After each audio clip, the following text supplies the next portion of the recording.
Hi everyone, thank you for attending this morning's session. Sorry we had a few glitches, so I have created this Screen-O-Matic which you can continually refer to and rewatch as we work our way through. So this is the page that I have up. This is the page that we kind of talked through this morning, but hopefully everybody is able to see it and hear it now. So this is kind of an informational sheet considered to be an FAQ of sorts, so that you are seeing the information about how a student potentially got to the point in which you are with them now. So we have determined in number one, we have determined all the ways that they could possibly have qualified to not have to take the knowledge assessment. And so completing the knowledge assessment is number 2 under the area of ways student placement can be determined. As we move through, it talks about the different roles. Our roles are not quite as specific, probably most specifically because we're dealing with the COVID issues. And then it even will present information to you about the conversation that you are going to be having with the student. So the student can complete the knowledge assessment, and as we transition into page 2, we're going to see how those relate to scores and what the scores are going to qualify the student for. But I also want to mention at this point that if a student does not want to test, and I use that word loosely, so if they do not want to assess, they can choose to place themselves in the very lowest course that is offered in that particular pathway. So that very easily could place them obviously in a 0 level course. But if that's what they choose to do and potentially not endure the stress associated with taking knowledge assessment, sometimes our students get a little stressed over that. So if that would be something that would be more beneficial to the student, you can certainly have that conversation. So as we transition into page 2, you've got the 4-column chart, and the very first thing is what you all are going to be focusing on at this particular point. So the knowledge assessment path is for reading and writing.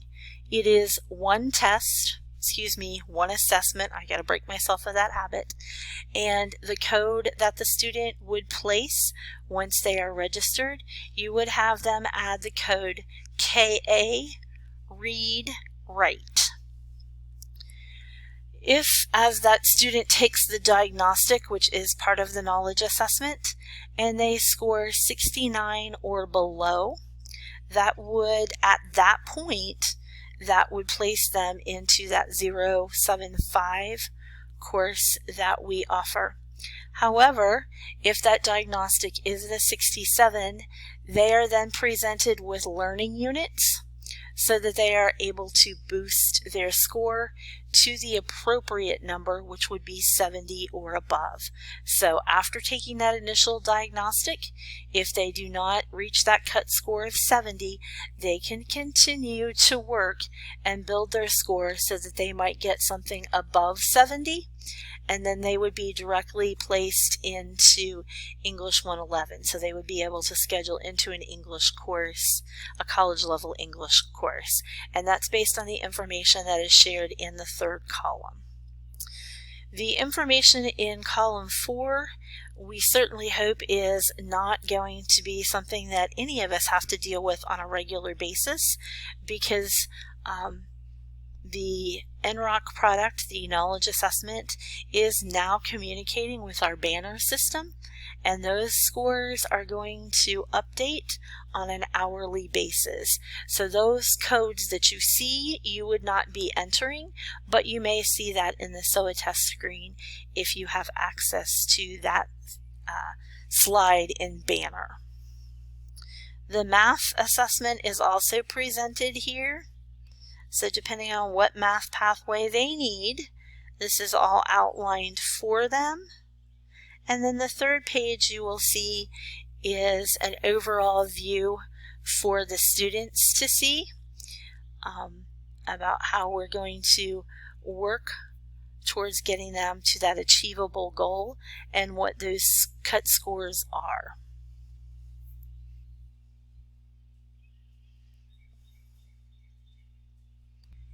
This is a document that I believe is only for our SSPs and potentially for our advisors.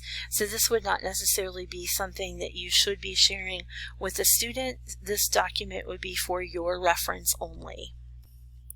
This document, known as our Knowledge Assessment FAQ, again is a resource for the staff. So this basically walks you through the process, gives you some background information, just kind of some things that you can share with students when you are speaking with them or when you are doing your Zoom meeting with them.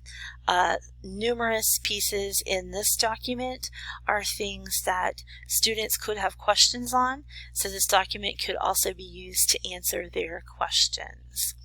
So number one, the information contained there is very important.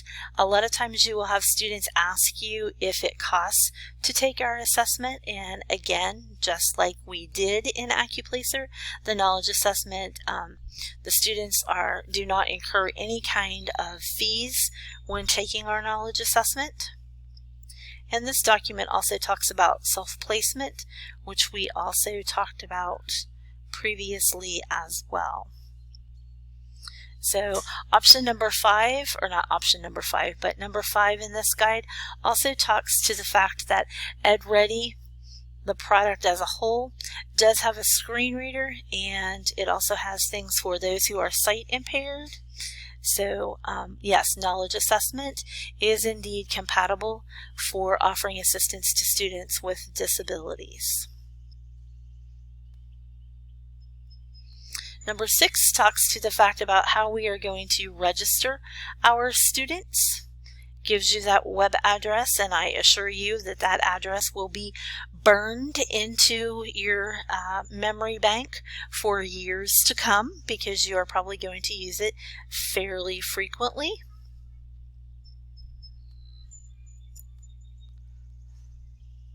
And once again, number 7 again shares with you that information about the cut scores, and this is literally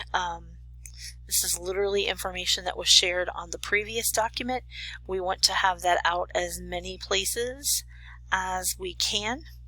And then number 8 simply discusses the fact that yes, our partners in the K-14 world, Sammy and